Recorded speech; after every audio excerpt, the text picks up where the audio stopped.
I am delighted to be your moderator for the next hour and 15 minutes. We're going to start right off with our esteemed panelists.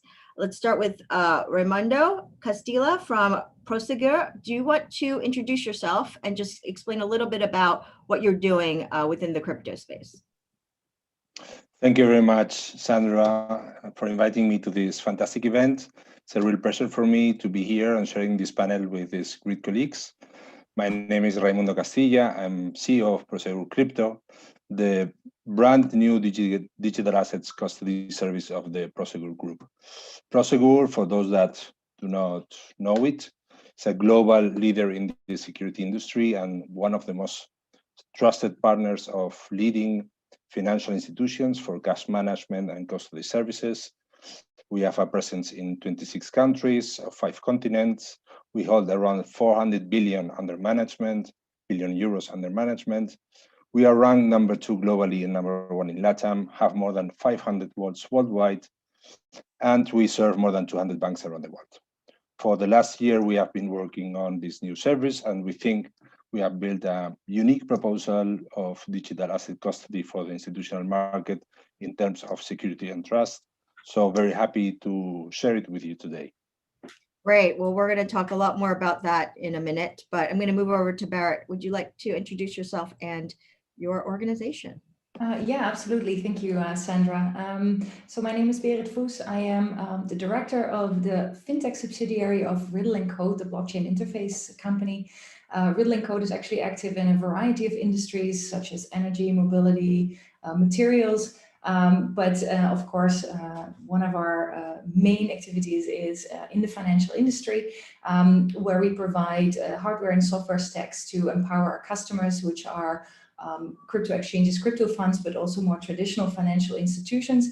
And we help them to manage all aspects of basically the digital asset lifecycle, from key generation, custody, regulatory compliance, token management, and even tokenization. And we do that with a product that tries to combine the highest levels of security with the required flexibility for the product. I myself have a background in the financial industry as well. I used to work in banking for quite a few years, which is also where I started working on this topic already back in 2014. And I've been applying that experience within Riddle & Code for the past 2 years now. Fantastic. Over to you, Henrik. Yes, thank you very much, Sandra. Henrik, I'm one of the founders and co-CEO of Finoa. We are a crypto custodian based out of Berlin, Germany, and yeah, probably by now for the institutional market, the largest player across Europe. Our target groups are any institutional player in the space, be it family offices, crypto funds, corporations that move into crypto with their treasury. So serving likes like Deutsche Telekom and their subsidiary T-Systems or Rocket Internet, and large venture capital firms like Earlybird here in Germany. We provide 2 products. We provide custody as well as staking services. So for new and upcoming protocols that run on proof of stake, we provide the access to staking as an additional, let's say, financial product for institutional investors that move into that space, and broadening our product portfolio to further DeFi use cases, to basically build the gateway for institutional investors to any digital asset financial use case that you find in the ecosystem. Very happy to be on this panel today. Thank you very much for the invitation. Great, appreciate that. And we will definitely be touching upon DeFi and some related topics around staking as well. So appreciate that. Over to you, Lior. Hi, everyone. I'm very honored to be here. My name is Lior Lamesh. I'm co-founder and CEO of GK8. GK8 is a cybersecurity company that providing banks and financial institutions such as custodians, hedge funds, with a self-managed solution to offer the same services that they're offering today, but for blockchain-based assets, obviously including custody, staking, tokenization, and more. I'm personally earned my stripes in one of the toughest neighborhoods in the world for cybersecurity, in the Israeli Prime Minister's office. I was part of an elite team that protected the strategic assets of the country from cybersecurity attacks. We are very much experienced, as well as the rest of the co-founders, with how to protect from state-level hackers that are willing to invest a large amount of money in order to cause damage of way more than that. And this is the same approach that we are bringing into the company. We started our journey in the crypto space as almost 3 years ago, we hacked one of the most secure solutions in the market that claimed to be cold, and we proved it wrong. And then what we realized is that any solution needs to be connected at some point to the internet in order to initiate transaction. And we tried to do it differently, and we ended up doing exactly that. We have today a solution that can make a full process of creating, signing, and sending blockchain transactions without the need for being connected to the internet at all. We have today clients that's managing over $1.5 billion in digital assets, including eToro. And one of our core partners is over here, actually, Prosegur, with Raimundo that just presented himself. So I'm very honored to be here today, and thank you. Fantastic. And certainly not least, Francisco, would you like to round us out here? Thank you, Sandra. Hello, everyone. Also very honored to be here in this panel with all of you. I am Francisco Maroto. I work in BBVA, a bank with presence mainly in Europe and Central and South Americas, but also global presence. And I am part of the Client Solution Strategy team, which is the team in charge of transforming the bank and moving it towards the digital world. And within this space, I am leading the blockchain discipline. We have been quite active in this space since 4 or 5 years ago. At the beginning, more focused on private blockchains, but now looking more into public blockchains and crypto. And we are now in a friends and family phase with our first trading and custody solution for our BBVA Switzerland customers. I'm looking forward to the conversation with all of you. Fantastic. And I'm so glad to have all of you here. And just for the audience's benefit, we have quite a diverse group, not in terms of just the size of the institutions and the various backgrounds, but also we've got companies hailing from Spain, the Netherlands, Germany, and Israel. So that's fantastic.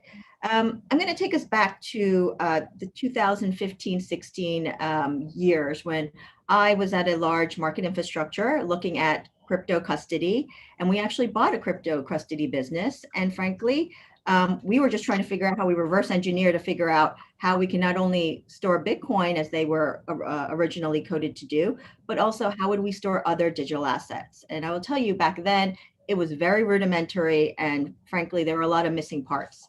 And so for the first subtopic of today, I'd like to pose the question around, where are we? What is the state of institutional grade crypto custody? How far along have we come since, kind of mid 2010s?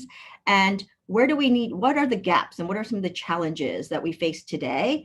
And as you as providers and builders, what are some of the things that you're thinking about? So I want to kick off with just thinking, Barrett, could you talk to us as sort of the front line of working with clients? What are some of the things that you're seeing at the current state of institutional crypto custody, especially as we now go into the trillions of value in market cap? Yeah, absolutely. And I really think and hope that in the past 5 years, we've come a long way. And with we, I mean us as an industry, of course. We've seen interest from institutional players pick up in the past months, in the past year, at an increasing pace. And I think the growth will still continue quite a bit. We're not there yet at the peak, I think. And maybe just to start off, and I think also looking around at my co-panelists here, there's actually two different routes to go when you're an institutional player and you're looking for something around crypto custody. And I think the first route is more up our alley, which is a solution that allows you to be your own custodian and set up your own custodial services for your customers, maybe, or your network. And on the other hand, you have full service custodians like Finoa, who have the entire service around it. And I think a lot of that comes down to the main question of, are you controlling your own private keys? Do you want to have that control, as well as do you want to have that responsibility, right? With control comes responsibility. And do you have the capabilities to do so? And I think one of the main areas where the industry has really improved is in taking away the complexity for the companies that just want to focus on the assets and making money there, and don't want to be bothered with or don't have the capacity to be bothered with the large amount of complexity that comes with custody, the security aspects, the different protocols, but also the processes around it. So I think there's a lot more sophistication right now in the solutions that are out there, combining, let's say, the strong security that cold wallets have, hardware-based solutions, but combining that with the flexibility and the logic that comes with software. Because as a big institution, you need both. You need to have that security, but also a means to keep operating your business the way that you are used to make sure that your processes can be followed, to make sure that you have operational efficiency, scalability, that you can implement compliance processes. And I think this is really where solutions have become more and more sophisticated over time, as well as integrations to third-party services, whether that is for anti-money laundering, financial services, DeFi services, as Hendrik was mentioning, which are also things that we do at Riddle & Code, because ultimately custody is, I think, a very important and core part when you want to offer services in and around crypto. But ultimately, it's an ecosystem. And I think one of the main challenges is how do you keep connecting your wallets and your custody and your other technical services to that incredibly fast-growing ecosystem of very new and very exciting things that are happening with crypto, with DeFi, with staking, etc. So there is actually a lot to keep up with, and it makes it challenging, but also a very interesting time to be a part of this industry. Absolutely. Thanks for painting that landscape, Berit. And Henrik, do you want to add anything to what you're seeing from a client standpoint, or just in terms of the services that you're expanding out to? Yeah, no, I very much agree with Berit and her analysis on, first of all, how the market is kind of set up. We, as we know, when we started in 2018, well, the project started in 2017, but then we incorporated in 2018. We also looked at the market and kind of wanted to understand, okay, what's already there? Like, who could we partner with? Do we build our own solution and then services on top?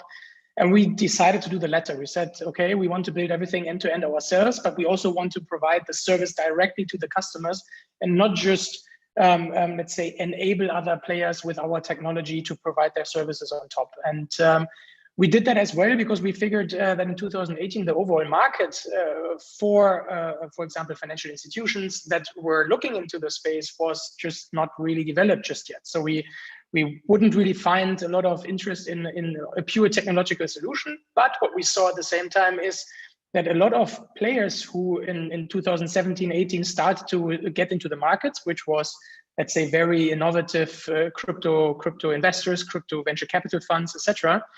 They were looking for custody solutions, but they were looking for the direct service to help them with, because and that goes back a little bit to the point that Berit mentioned on private. Do you want to own your private key? Yes or no? As a private individual, I very much understand that you want to do that. But if you are a fund manager, for example, and you have third-party money in your fund, and your LPs also questioning a little bit how do you do custody?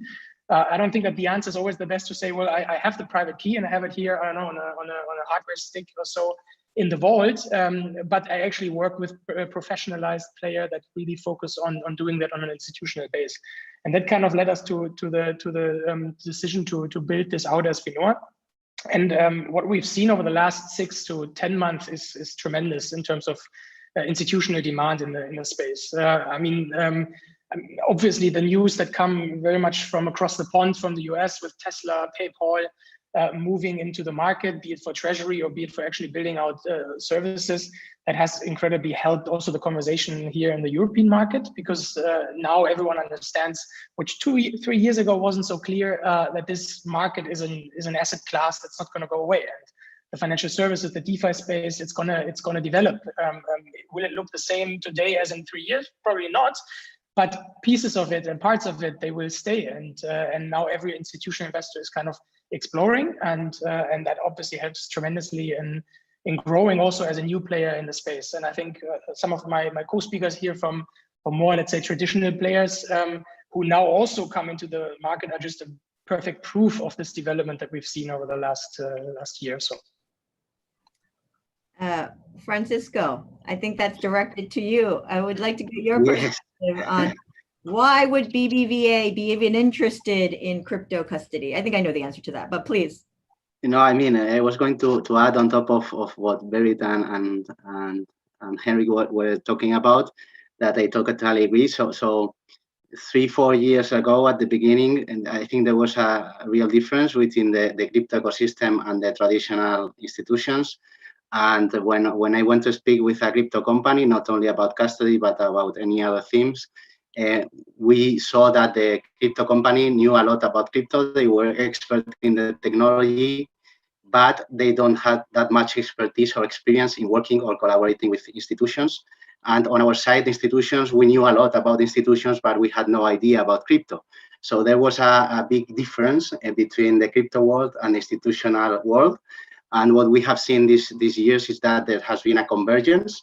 So the crypto ecosystem has started building custody for institutions, like the panelists or the companies represented here in the panel.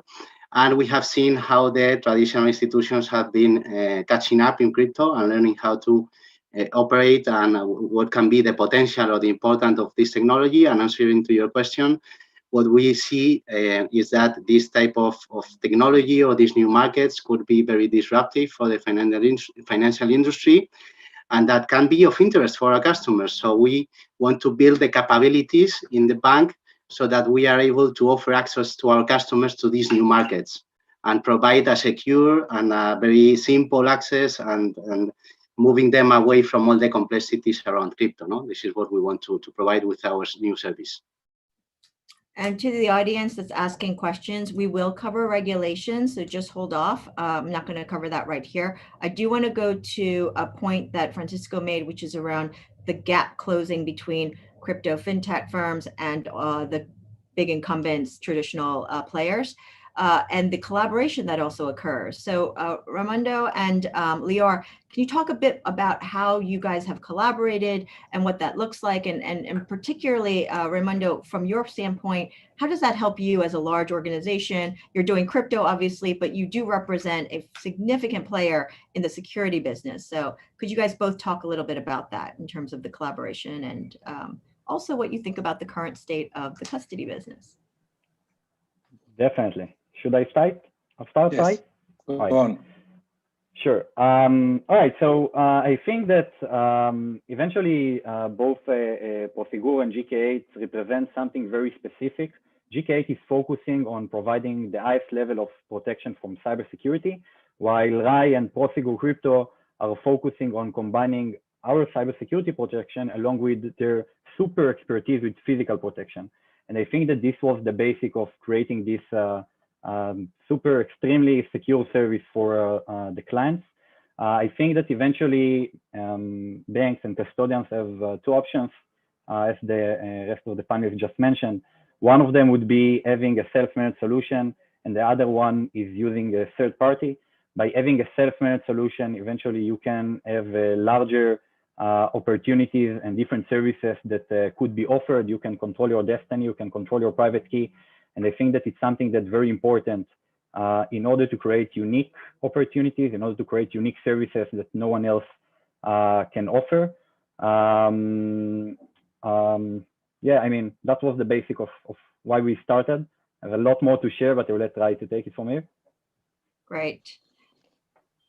Yes, we as, let's say, security and custodian specialist, and I think we can bring newcomers in the crypto world. We bring two big things. I think this is, on one side is experience, and on the other side is leadership, right? Experience in terms that for more than 40 years, we were understanding and minimizing risk worldwide and adapting solutions to each situations and markets, as we are trying to do also in the crypto world. And in this sense, we have intensively trying to understand where are all the risks in the custody chain, and concluding that there are plenty of risks, but there are two main categories: the cyber and the physical, right? And we want to, we are working this last year to build what we think a unique solution that combines both things, physical and cyber security risks, in what we call our crypto bunker, which is a, let's say, ultra secure offline space where not only the systems are stored, but also the people managing the cold custody operations are in a safe space, right? And what we have seen with some players that are starting or that have started offering services is that they are getting aware of the importance of the physical risk and the physical risk of their teams also, and the complexity of doing it properly. So I think we have achieved a very interesting solution. Great. And the point about security, especially physical and cybersecurity, we are going to delve much deeper into that. But I do have a question from the audience, which I do want to pose to you guys, and then we'll move on. But let me see here. It's actually directed to Henrik and to Raimundo, but I think those all are relevant to answer. Are you planning on offering services for end users, I think retail consumer, or is the custody plans services remain B2B? Yeah, maybe I can start and go ahead. So yeah, personally with Finoa, we are targeting what we call professional investors. So yes, we do have high net worth individuals as well that decide they want to have an institutional grade solution because they just say the market for B2C solutions that is maybe not for the volume of assets that they want to store in crypto. It's not the right service, so they do consult us as well and work with our platform. In general, we tend to focus very much on the institutional space, just because that's where we see the majority of growth coming from, also expectedly over the next, let's say, 5 to 10 years in the market. And I personally think, just from my personal experience, I think there's a lot of good providers already in the B2C space that you can very much work with. I mean, we all know, I think tomorrow is the IPO of Coinbase scheduled. And one of the, if you look only at the market cap that is expected to realize, one of the largest banks in the world, very much B2C focused. Now they have a B2B offering as well. And those are fantastic players, right? And that's for us, we will just have to define if at one point we want to bring our services into in the B2C aspect, but for now we are very much focused on B2B. Fantastic. In our case, we are also focused on the institutional companies, but through our platform, we provide also technology as B2B2C operations for our clients. So some of our B2C clients will show that the cold custody part is let's say supported by us. So we also enter in B2B2C models. Fantastic. Barrett, do you have any final words? Yeah, exactly. I wanted to actually give a similar answer to Raimundo, and this is also what we see a lot. So of course we provide our solution as a technology platform, is enabling other custodians who might have institutional clients, but of course also retail clients. So I see that there's an equal interest among our customers, whether they are servicing institutional clients or retail clients, to have that core solution, custody solution behind it that offers that security. Of course, let's say the end processes might be slightly different, for a retail customer versus an institutional investor, which makes sense. There might be also slightly different regulation, which we'll talk about later a bit as well. But our solution is being implemented by custodians who serve both different markets. So and it should also be the case. Anyone's cryptos should be as safe as anyone else's, right? Fantastic. Same here, actually. As part of our solution, I mean, we just mentioned the cold part of our solution, but we providing fully end-to-end solution that combining also the cold vault part along with multi-party computation technology. So our clients can use it in order to provide services for both institutional and retail clients. I think there are some different requirements eventually between the ones that looking to offer service for institutions compared to the ones that want to offer service for retail clients. When it comes to the institutions, there are very specific requirements that should be in place in order to meet the compliance and control requirements, such as anti-money laundering, KYC, insurance, and so on. I know that we get into that in detail later on. While on the retail side of things, there should be a technology that on the one will be secure enough, but on the other end can be used in order to make a lot of transactions per second. And this is where our solution, as an example, on the multi-party computation side can take place. In our case, it can make 7,500 transactions per second. Well, Lior, you've done a great job of leading us right into the next subtopic, which is really around security. As this industry grows, the security point, both physical and cyber, is going to be top of mind along with the compliance and regulation questions that we're getting. And by the way, guys, this audience is very focused on regulation and compliance. So you're going to get a lot of questions once we move on to that topic. Lior, unpack for us, and you know, a lot of people here are not security people. Unpack for us, what are the most challenging vulnerabilities that you see for cold and hot wallet solutions? How are hackers potentially, you know, exploiting these vulnerabilities? Can you just explain it to the average person, sort of what some of the issues are? Definitely. So first of all, it's important to understand that there is a difference between compromising bank or custody that holding traditional assets compared to the ones that holding digital assets. In order to compromise a bank, you need tanks and soldiers or like physical power in order to get into it. But when it comes to blockchain-based assets, it's different. It should be understood that blockchain is immutable protocol. It means that once hackers are taking control on the local environment of the bank, it can make a transaction on his behalf and steal his money, and then there is no way back.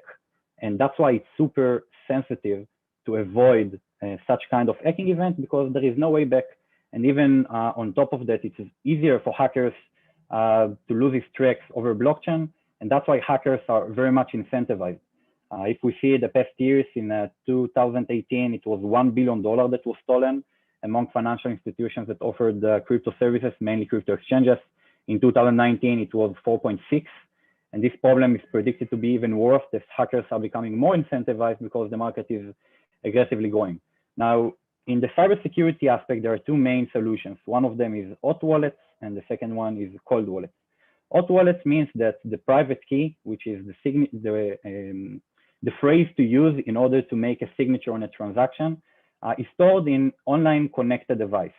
If it's stored in online connected device, it's something that's easier to hack. But even the most sophisticated solution, multi-signature or multi-party computations, are not sufficient. They're not sufficient because eventually what hackers need to do in this case is, instead of compromising one internet connected computer, to compromise typically 2 or 3 different internet connected computers. Now, based on our experience, at least, it's safe to assume that $1 million would be enough in average for hackers to invest in order to compromise one internet connected computer. So if all he needs to do is to invest 2 or 3 millions to compromise 2 or 3 different computers, he would definitely do it. The ROI would be positive for this hacker.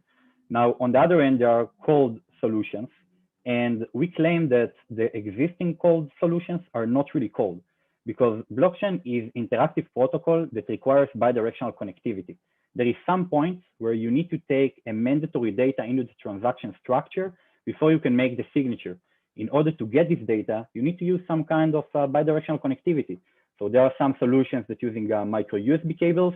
There are some others that HSM based that connected with the LAN cable to internet connected computers, or others that using some kind of thumb drives or QR code and cameras and so on. Each of them take raw inputs from the public internet directly to different hardware that's supposed to be air-gapped. But the instant when you take something that was connected to the internet to another computer that's supposed to be air-gapped, is not air-gapped anymore. And that's why we claim that none of these cold wallets are really cold. Now, this is where our focus is. We are tackling this man-in-the-middle attack, as our innovation is very much in the cryptography layer, that allowing us to make the whole process of creating, signing, and sending the transaction without the need for receiving any input from the outside. That's how we change the ROI for hackers, because it doesn't matter if, even if we would have vulnerabilities in the solution, no hackers would be able to exploit them because there is no way in.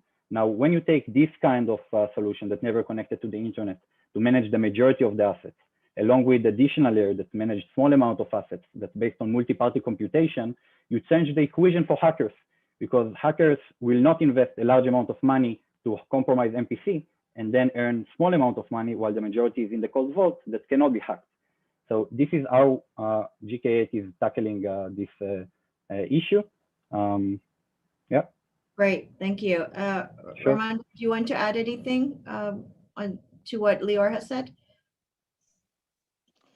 Yes, GK8 has like a statement that says, you can hack what you can reach.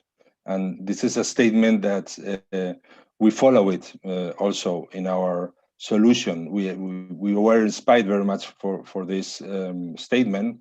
And also in the physical part, what we are trying is that our space where not only the system are stored, but also the people are working on manual operations, because let's say cold operations has to be part of them has to be manually. So people working on them, not on you know, online on the blockchain or automated.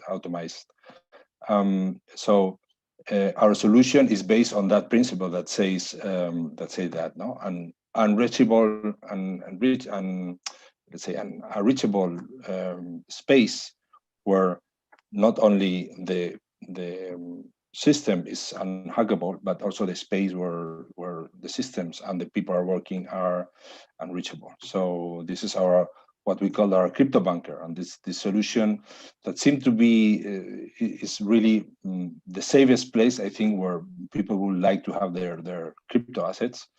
And this system may sound to be let's say slow and hard to handle, but what we have designed is a dynamic process behind to manage these assets, supported by an easy and safe communication systems for our customers that can be used then as a web platform and asset management for asset management, or as an end user app for asset inquiries. So yes, this is the solution that we together with GK8, which is for us the securest technology that we know, have built together. Thank you for that. Francisco, if I may ask, banks spend lots of money on security just across the board anyway. But when you were thinking and designing your custody solution, were there any additional thoughts that you had related to, or considerations you had related to security, or did you maintain the same sort of high level of security that all banks normally have anyway? So in this space, we needed to have an extra effort. So we have the standard that we have for the bank, which is, I understand that quite good, because we are not stolen or hacked normally. But as we were dealing with new assets, new technology, as the rest of the panelists has spoken, it's a very fast-paced technology that is constantly changing.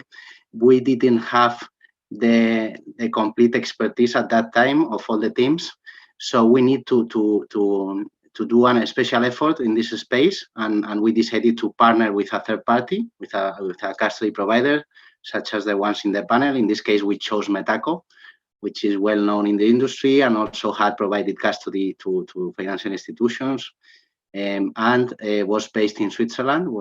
Was something good for our new solution, as we were building it in Switzerland. No, so we decided to partner instead of building it in-house for the complexity, and also for getting the best practices into in-house.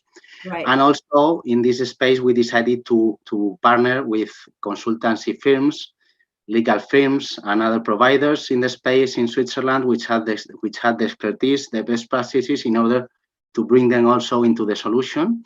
And we have also been working in several security audits. So the whole process end to end has been audited several times, all the code, of not only of the custody solution, but also of the transactional part or the operational part of the solution has been audited in security.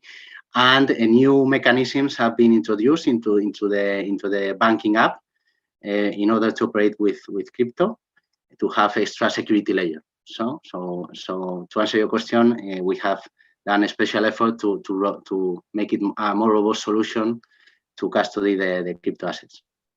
Thanks for that. I think we could talk a lot more about this topic, but I want to end with Berit and Henrik before we move on to our next topic. Any other views that you have related to the security aspect of, the ever impending threat of cyber hackers, and also, do you have any views on whether the current cybersecurity models need to be thought? A lot of people are saying it's broken. We've got honeypots of data all over the place, and as data becomes value, why do we still have these models? So, any views that you may have from your perspective is welcome. Please go ahead, Barry.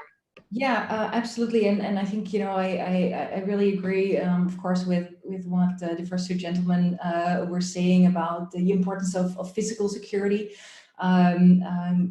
supported by hardware.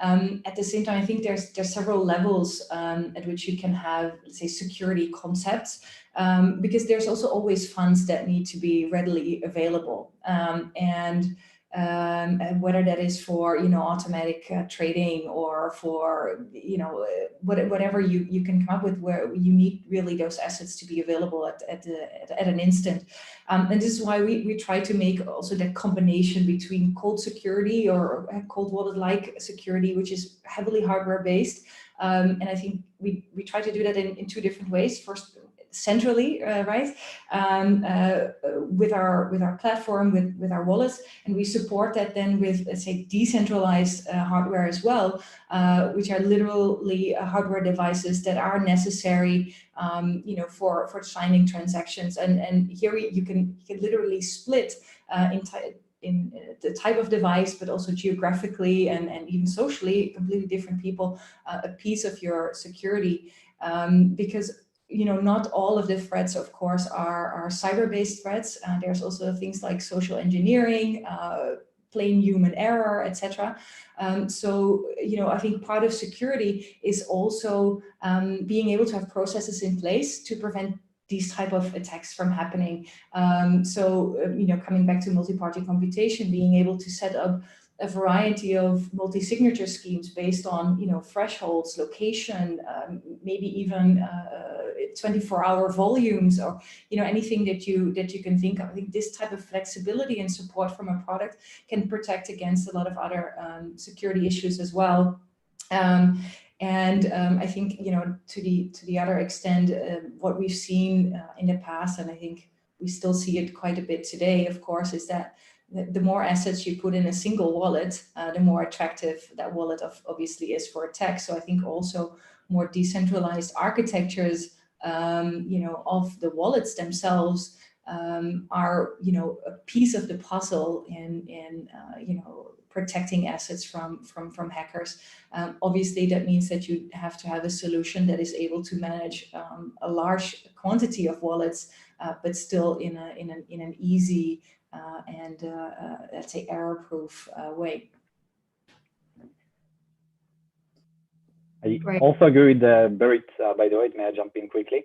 The way that we are tackling this issue is managing the majority of the assets in the cold vault that is not connected to the internet differently, in a way that is never receiving the input, while the second part is based on multi-party computation, which is the keyless technology, means that the private key is not by himself in any single place together.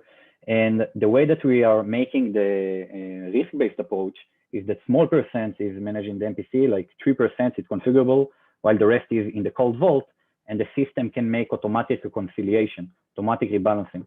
It means that when you use the MPC for high frequency transaction and you reach a specific threshold that the bank decide that according to his risk-based approach, it's too much, there is automatic rebalancing back to the cold vault, obviously without compromising the security. Yeah, and exactly. And these levels obviously should be set by the institution themselves. Everyone has different risk appetites, of course. So in our case, these thresholds are completely configurable, and I think that's also what you said, Lior. Enabling different types of businesses with different types of risk profiles, but taking into account that you need to layer your processes and your security as well. I thank you guys for answering some of the questions that came in through the chat already about the flexibility of being able to access your assets when you're trading, especially if you're day trading. It's quite difficult if it's just sitting out there and you can't access it very quickly. Henrik, any final thoughts from you about how you guys approach security? I would imagine it's fairly similar, but any final thoughts before we move on to regulation and compliance? Yeah, I mean, most of the topics have been touched by my co-speakers, but I mean, what's very true is that you have different, let's say, requirements and needs of the users in the market, right? I mean, when we look back, how actually custody started, we went from a very hot wallet market, into a complete cold wallet market.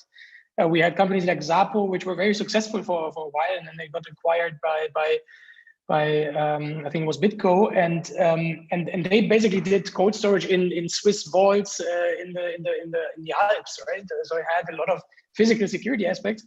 But then again, the question came, okay, but now if I want to have liquidity, what do I do? So I think what we learned here as well is this mix of hot and cold combinations. Sometimes people like to call it warm, something in the middle that combines the two is the key. And then not for everyone, liquidity is important. For a lot of people, they literally just as physical gold, they like to put it into a vault and don't touch it for 10 years, because the typical hodlers in the market. And for others, they want to rebalance rather quickly. And then I think the service portfolio, what we will see in the market as well, I think we will see specialists for each of the different customer types, but then we will also see within the providers, we will see the different layers that you have different, let's say, wallet layers, different accessibility layers.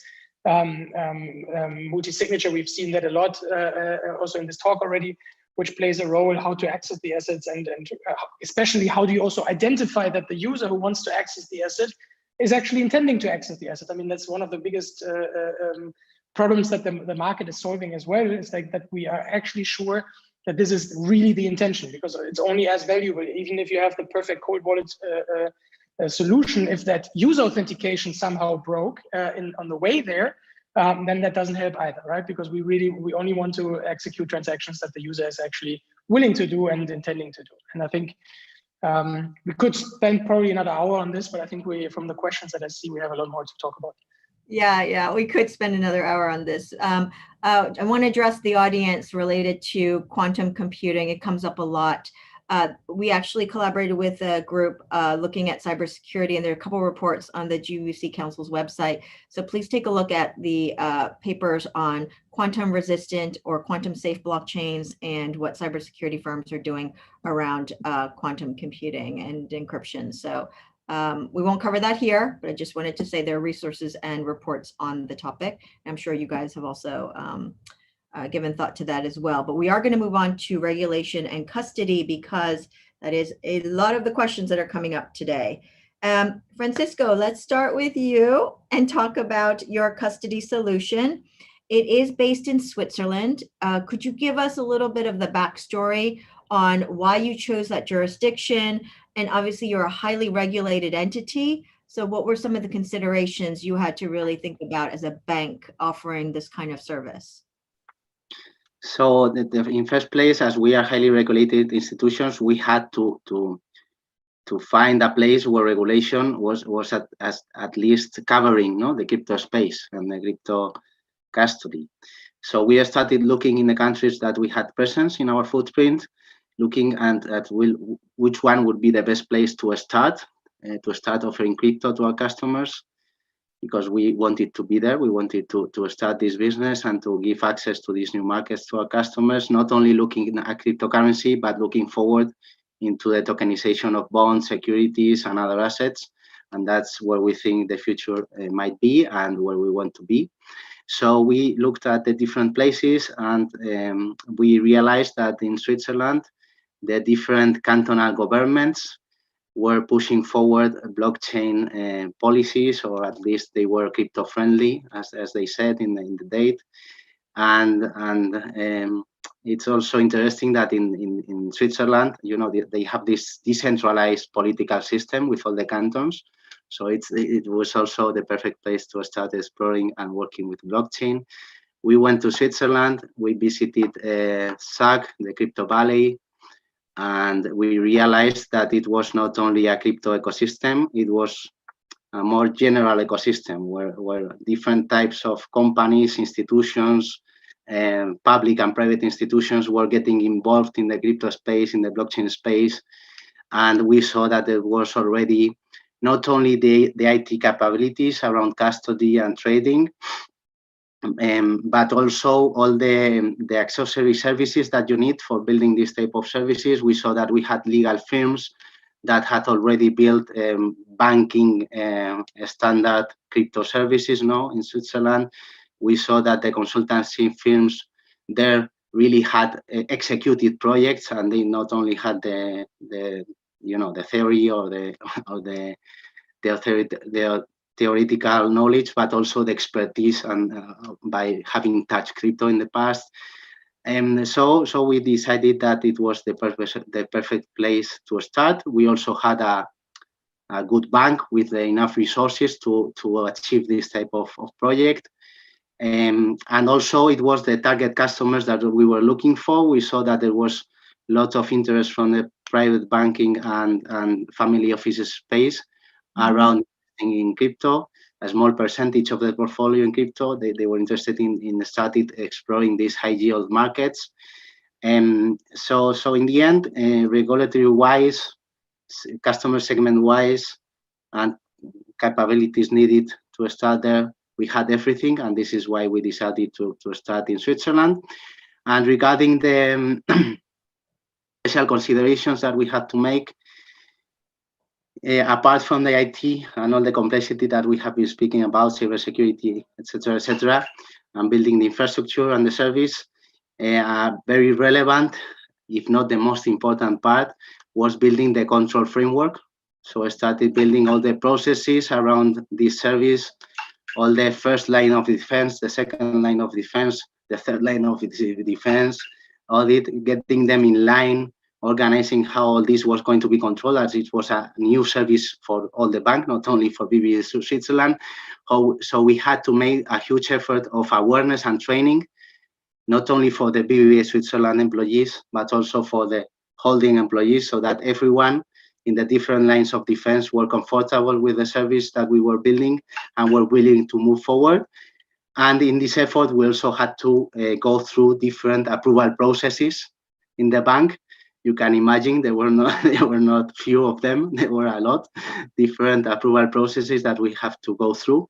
And in all these processes, we have to do the same awareness and training effort, so that everyone could approve and could know what we were proposing. So it has been a very interesting journey. And I think that we have been able to build a very robust and complete solution for our customers in Switzerland, fulfilling all the regulation that in Switzerland is more advanced than in other geographies. And also the supervisors and the public institutions involved in the financial system, they know a lot about crypto, they understand it very well. So it was quite easy to work there and to build the service there. Absolutely. I think your point about the challenges of in a large institution doing something so significant and new like that, on top of also finding the right ecosystem to be able to build, is a very important point. And I want to really pose the question now to the rest of the group around you have regulation and you are you do need to uphold certain compliance and regulatory regime. Micah, however you want to say it, it is coming down the pipe for Europe. Henrik, you are regulated in Germany. Can you talk a little bit initially about your current state and then how you see the increased regulation potentially coming down the pipe? Yeah, absolutely. I might have to oppose Fran a little bit on that Switzerland is the most advanced. I think that Germany actually last year in 2020 very much progressively introduced crypto assets as financial instruments in the German Banking Act. So very much in the... If I may, Henry, just to apologize, I was thinking 2 or 3 years ago when we started thinking about starting the project. Now I understand that Germany is moving forward faster in Europe than anyone else, and I agree totally. Good point. I love this healthy bit of banter competition. It's good. It's a good thing to hear. So hey, we're supposed to be controversial, you know? Please tell us about Germany. Yes. Yeah. So actually, in fact, Finoa started in Switzerland because we had the same opinion back in the day, and then we moved it to Germany because we saw the regulation just moves a bit faster. And what they did, they introduced crypto assets as financial instruments in the German Banking Act, which is the very traditional regulation for financial institutions, for any bank in Germany. Same requirements applied for crypto players, which is any crypto custody player, any crypto exchange.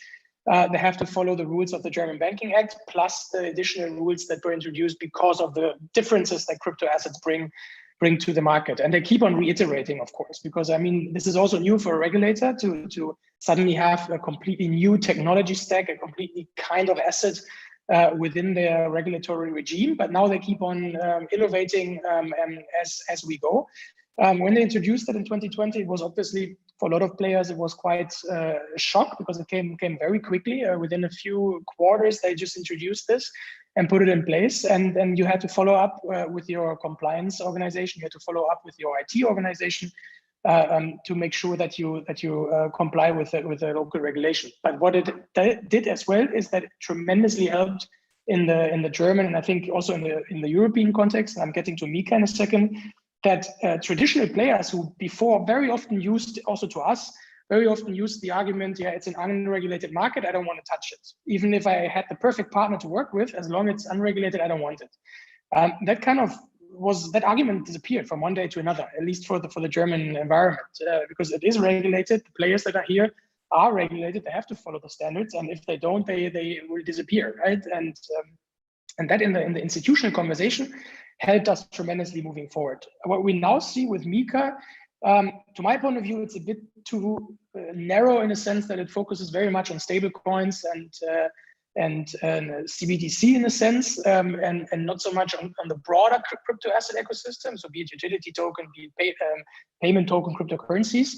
But what it does, it takes, at least from how we look at it, it takes a lot of the rather strict regulation that we have seen here in Germany. It pulls it on a European level and adds obviously the complexity of the European landscape as well.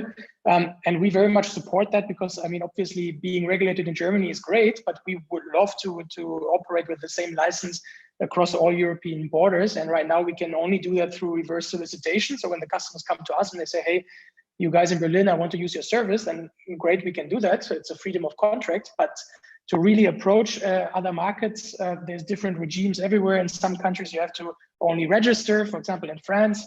In other countries, you have to apply for the license, as in Germany, and that just brings complexity that doesn't help us as a provider, but also doesn't really help the customer when they have several offices or several funds across the European countries. And I think that harmonization is very important to follow through. Absolutely.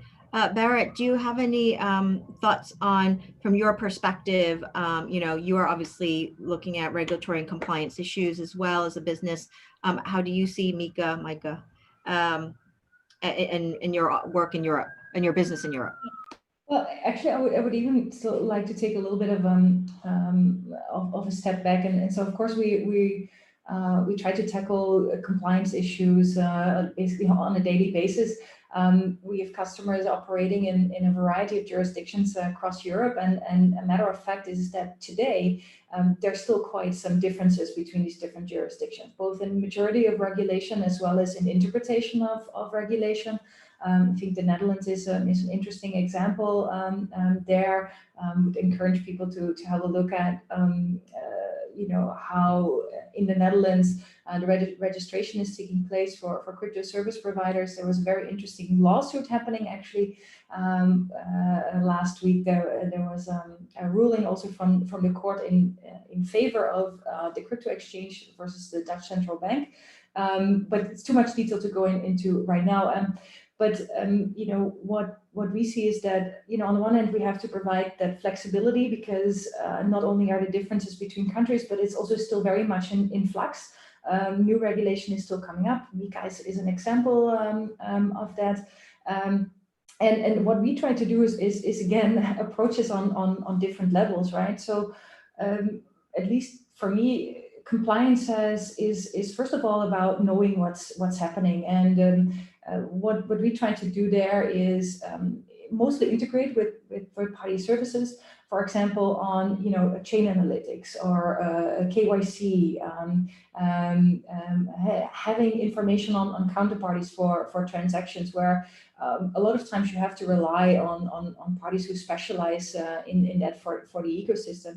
And then I think the second thing that's important for our customers when it comes to compliance is having the ability to take action, and that not being, let's say, voluntarily, but enforce action being taken. And this is something that, you know, goes back to what Francisco mentioned about a risk model and processes.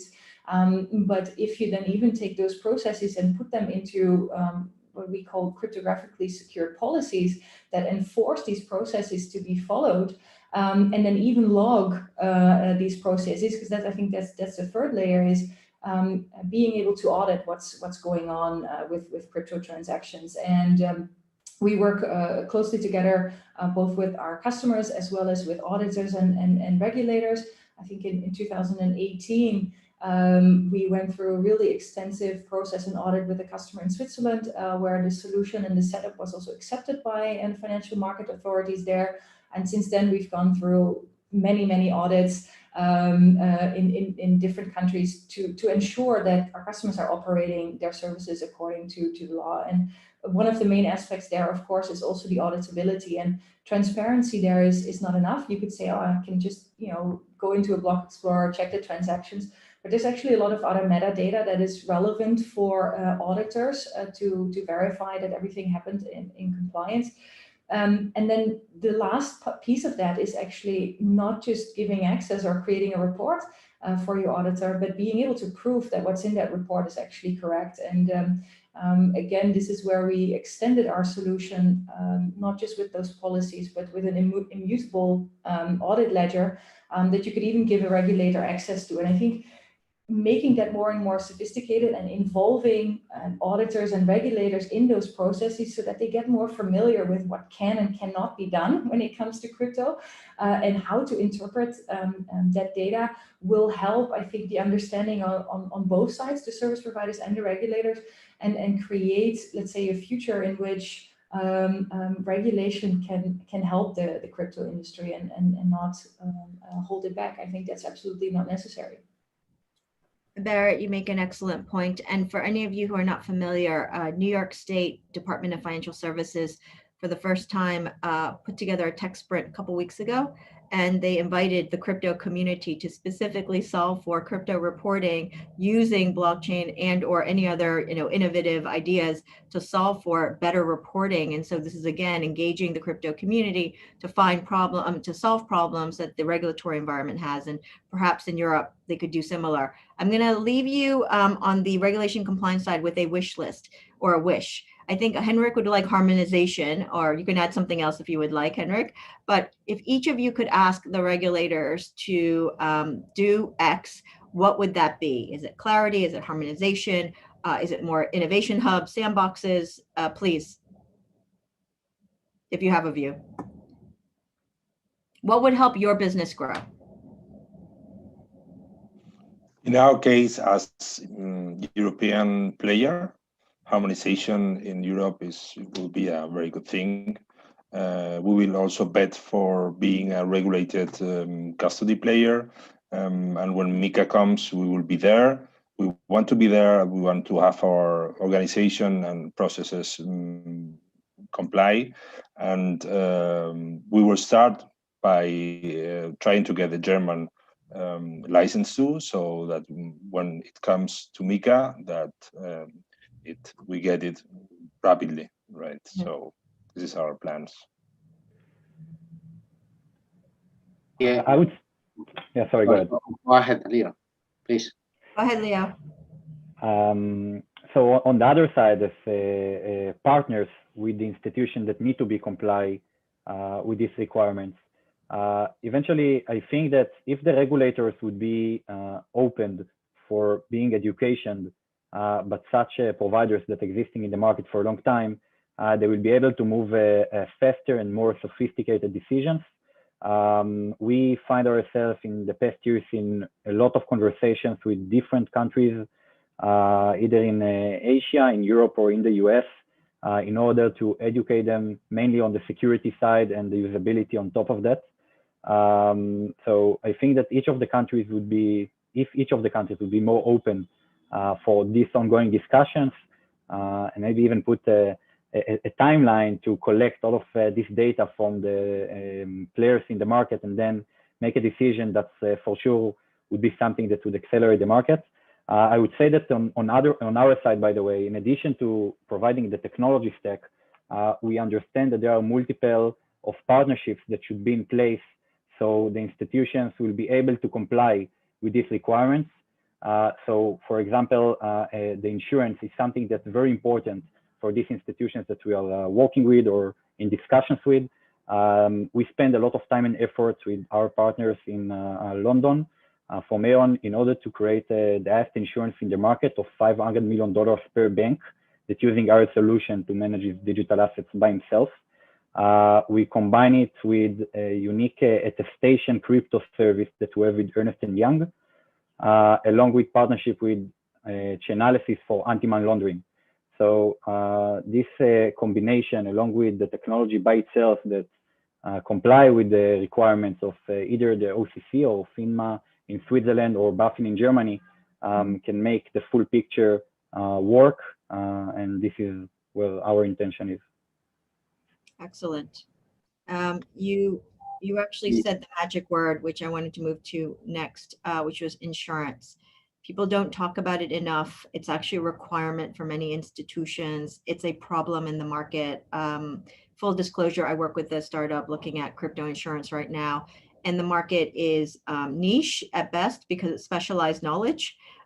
It's slow, the incumbents, in terms of their innovation pace, and there is growing demand on the crypto side. So I would love to pose to you all, insurance for crypto. How much of a problem is it? Do you think it is being solved? And would love to get your views around crypto insurance or insurance on digital assets in crypto.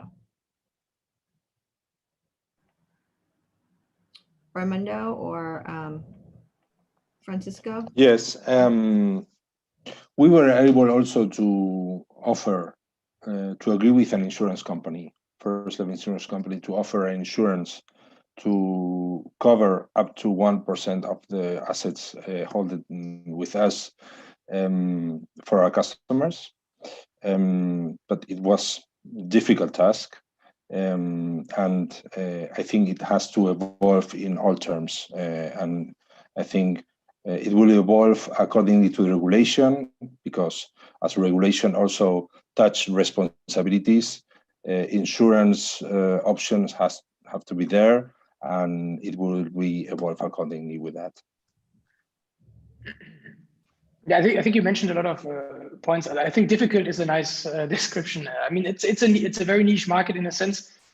I mean, you already heard today how many different kind of approaches to crypto custody are available. And then you think about traditional insurance companies. I mean, in theory, you can insure everything, but it comes at a price, of course, right? And if you just, insurance companies work with statistics, and there's no real statistic in a completely new market, especially if it's innovating so fast. Then which statistic do you take based on the premium and the pricing that you want to then bring to the user? So it's, it's very difficult, and even the largest players in the market, like Coinbase, etc., for custody, they have just small parts of the assets under custody completely insured, because it's just if they did 100%, then the pricing would quadruple in that they would have to charge to the customer. And then the customer, again, doesn't really want to pay as much for the service. So I think it's a mix of what does the customer want. Again, it's the same with the security standards. What does the customer really want? How important is yield versus pricing? And then the regulators, I fully agree with that with Raimundo. I think this is also a part where they have to probably set the boundaries a bit.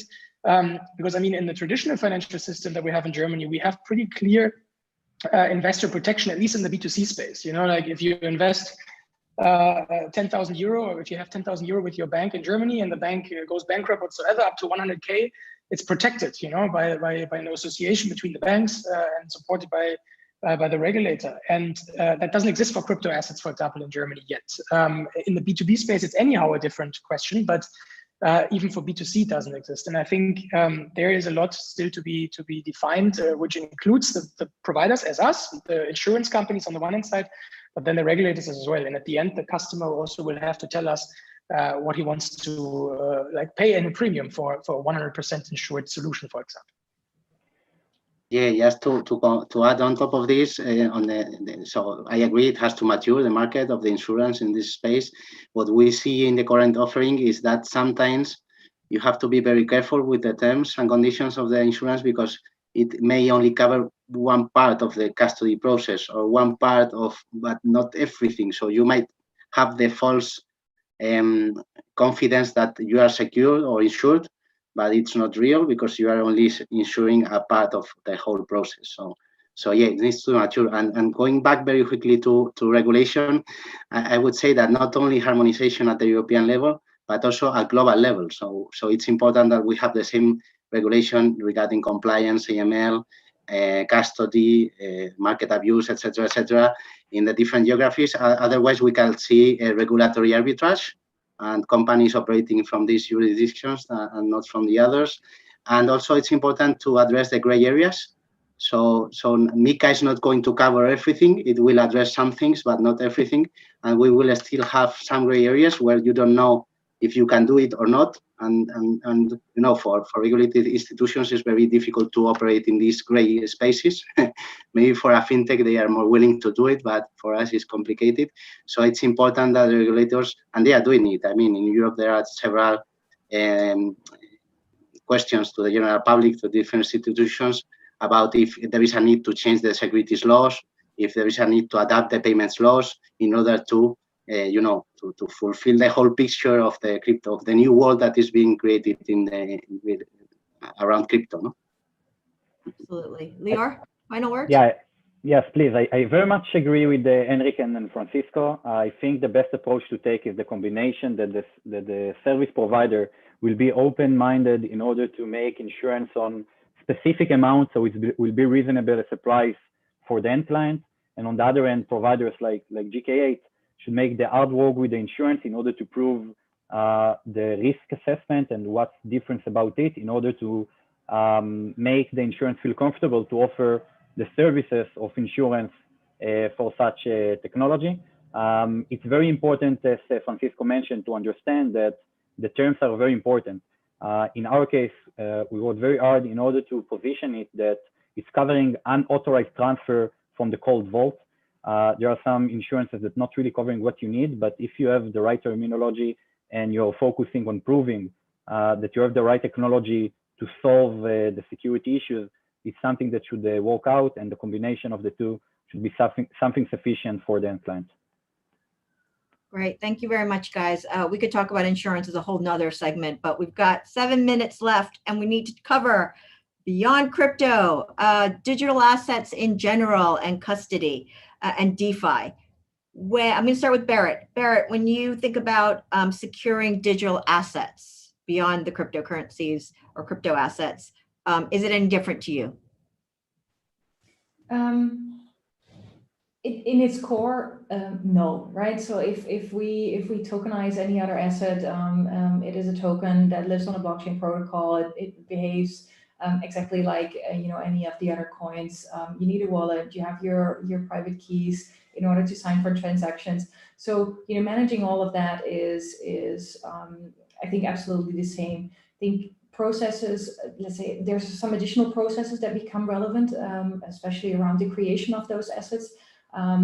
With Riddle & Code, for example, we are also heavily involved in industrial tokenization, even, you know, automatically tokenizing, you know, output of energy from solar panels. So, you know, having some kind of control at the source is highly important to prevent, you know, random tokens being created that have no underlying value there. So the process becomes a little bit more complex, a little bit longer, but ultimately these are assets that represent a certain value that ideally would also get access to, you know, the markets and the infrastructure that crypto has, so that they can be traded, so that they can be held. So I think for the pure custody, a lot of it is the same. And it would be really good if we could see those worlds merging. Of course, we see that happening in the financial industry already, where financial assets are being tokenized. But again, that's largely a different infrastructure. That's different marketplaces from crypto, and for industrial tokenization, it's even a little bit further away. So I think I didn't express a wish around the regulatory topic, but my wish for this area would be that these worlds start to merge, and that we can build bridges so that, you know, any asset can be tokenized and digitized and can benefit from the same markets and infrastructure and innovative products and processes around it. Great, thank you. Convergence, absolutely. And the question from the audience did allude to NFT specifically. I put that in the digital asset category. So Henrik, any views on, you know, do you treat NFTs or other digital assets differently in terms of custody? Yeah, we do not provide NFT custody services just yet. I mean, obviously, it's a tremendously interesting market as it's exploding at the moment. It's still rather B2C driven if you look at the participants and also the use cases, like NBA Top Shot, for example, which is going through the roof with Dapper Labs. Although, I mean, Finoa is providing as the only institutional custodian globally custody for the Flow blockchain, for example. So there we work closely with Dapper Labs. The NFT use cases are built on top of Flow. So logically, I'm pretty sure that at one point we will provide a product for this ecosystem. But still to be seen if this is something where B2B and institutional players will also move into. I mean, if it just develops like the traditional, I call it already traditional, like Bitcoin, and maybe the first DeFi use cases, you had first seen the retail space attacking it, and now you see the institutional space following through. Probably with NFT is going to be something similar, and hence totally interesting. Just for now, not our target market yet. Thank you for that. Lior, Raimundo, Francisco, do you have any views on securing digital assets?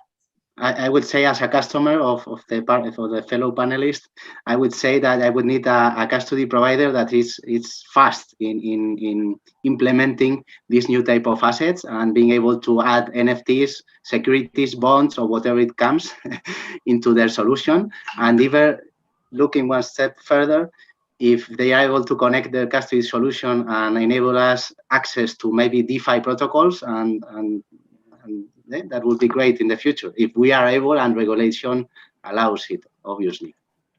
So Francisco, I think we should talk. In our case, on the solution provider kind of thing, our innovation is on the cryptographic layer, more specifically on the signature algorithm. In our case, this is something that can be used for different kind of assets. INX is an example of one of our clients that has security tokens, and NFT is just as another example of just other token that represented, or depends on the project itself, but probably on one of the popular assets. So as long as you have the support for tokens in large or smart contracts in large, even more specifically on ERC20, this is something that can be used either for NFT or even for DeFi. Great. Yep. Well, look, guys, I can't believe this, but we've blown through an hour and 15 minutes, and you've got Daniel here telling us we need to wrap it up. So I want to thank each of you. It's been incredible to talk with practitioners, builders, pioneers, leaders in this space. We have a lot of work to do, and frankly, we didn't get to all the questions in the Q&A. Apologies for that, but thank you for joining us, and thank you to the panelists for your time and expertise. It was really great. Over to you, Daniel.